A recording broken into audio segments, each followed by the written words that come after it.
नमस्कार दोस्तों, स्वागत है आपका हमारे YouTube चैनल में। आज मैं आपको सुनाने जा रही हूँ एक ऐसी कहानी जो केवल पौराणिक नहीं बल्कि हर दिल को छू लेने वाली है। यह कहानी है एक ऐसे बालक की जिसने अपने बचपन में ही चमत्कारों की दुनिया रच दी। यह कहानी है बाल हनुमान की। बहुत समय पहले की बात है। अंजन पर्वत की एक गुफा में अंजना नाम की तपस्विनी तप कर रही थी।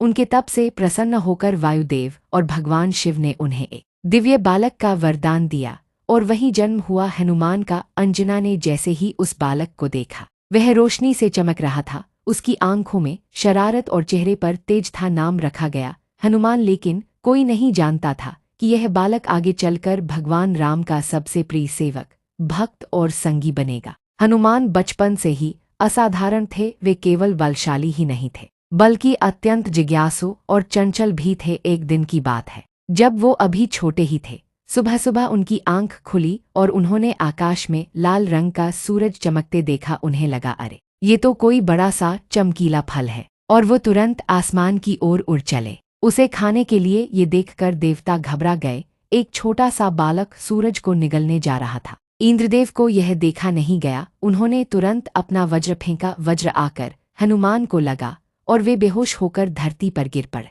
यह दृश्य देखकर वायुदेव को बहुत क्रोध आया। उन्होंने पृथ्वी से अपनी वायु खींच ली। जीव जंतु तड़पने लगे, ब्रह्मा तक विचलित हो उठे। तब सभी देवता वायुदेव से क्षमा मांगने आए और बाल हनुमान को एक एक कर वरदान दिए। ब्रह्मा जी ने उन्हें अमरता दी, विष्णु ने उन्हें बुद्धिमत्ता दी, शिव ने उन्हें वीरता दी और इंद्र ने वज्र से अजेय रहने का वरदान दिया। अब हनुमान पहले से भी अधिक बलशाली हो गए, लेकिन साथ ही उनकी शरारतें भी बढ़ने लगीं। वे कभी ऋषि मुनियों की तपस्या में विघ्न डालते, कभी पेड़ों पर चढ़कर बंदरों की तरह उछलते कूदते। एक बार तो उन्होंने अपने गुरु से कह दिया कि आपसे बड़ा तो वो चमकता सूरज है जिसने मुझे जला डाला। गुरु भी मुस्कुरा दिए, पर एक ऋषि को इतना तंग कर दिया कि उन्होंने उन्हें श्राप दे दिया, तुम अपनी सारी शक्तियां भूल जाओगे जब तक कोई तुम्हें याद न दिलाए। यह श्राप ही भविष्य में वरदान बना, क्योंकि जब रामायण का समय आया और राम रावण युद्ध हुआ,